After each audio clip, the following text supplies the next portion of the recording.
Hello, my name is Ahmad Juwari, and I'm the CEO of Malaysian Airlines. In lieu of the 2 crashes that have occurred within our company, I am coming before the general public today to express my deepest and heartfelt apology. The first crash happened in March of this year, and 239 people were on board. The trip route was scheduled from Kuala Lumpur to Beijing. Those working on the air travel control staff lost contact with the plane. Searches have been happening ever since March, and we still have hope that we can bring closure to the affected families.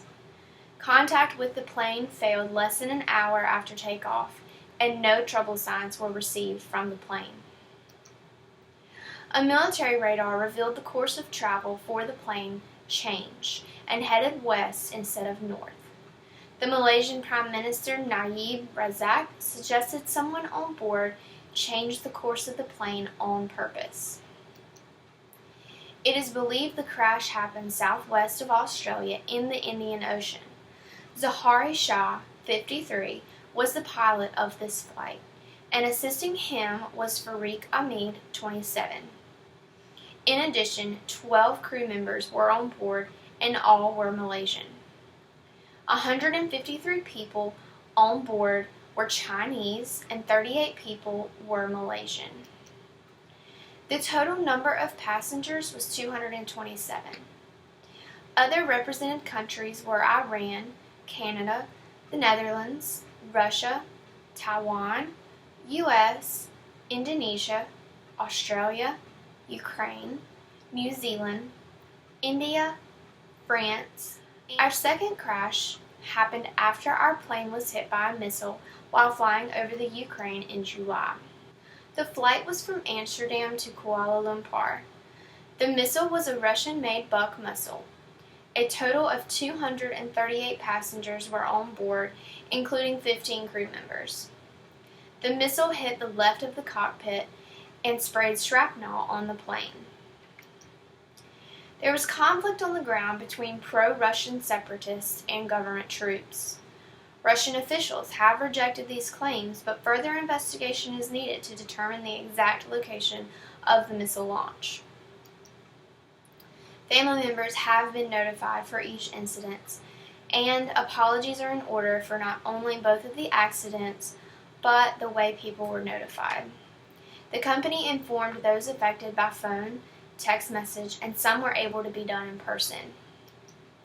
There is no way to deliver news such as this, but after reviewing these previous actions taken, I would like to formally apologize to the families that had to find out over a phone or text conversation.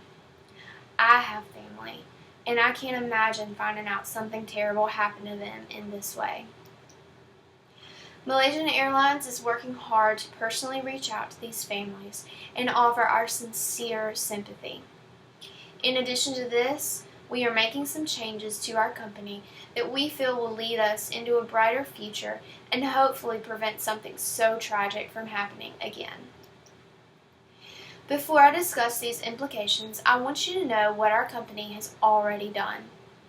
After these crashes occurred, we immediately began to evaluate our security, the control staff, our inspections team, and the last data collected from both planes.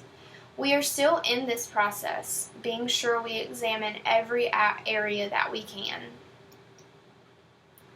I, too, have been personally heavily involved in the evaluations thus far and will continue to be as the company closes out 2014 and begins 2015. In both of these crashes, innocent people died too early, and I carry that burden with me each and every single day. I have been in countless meetings with the department chairs, and we are strategizing and voting on new policies and procedures going into the new year.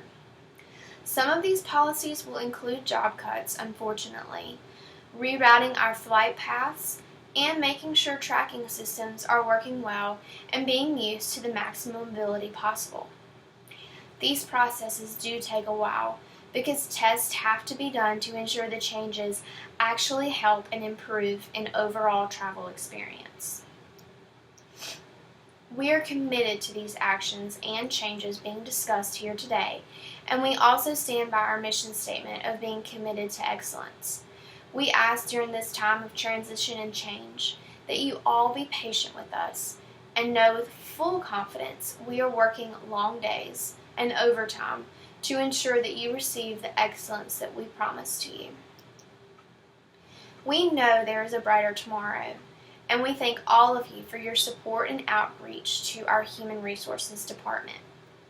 We will again continue to try and bring closure to the affected family members of the 466 people who left this world too soon. Thank you for your time. Goodbye.